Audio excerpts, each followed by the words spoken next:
Hey guys, in today's video, we will discuss how to put header on specific page on Google Docs. So first of all, you have to insert header from the insert tab right next to the view tab here. Click on insert tab and as you can see, here is the option of headers and footers. I will click on header and then I will just put on any name I wanna my header to be have. So I will just type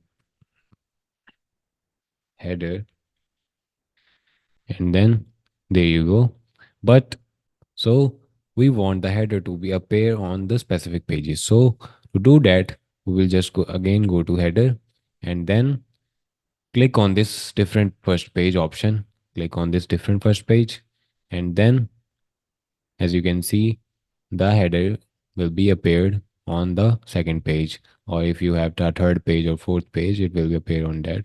So just click on remove header here and the header on the second page will remain. So that's how you add the header on the specific page on Google Docs. Thanks for watching, hope it helps. Leave a like and subscribe to the channel.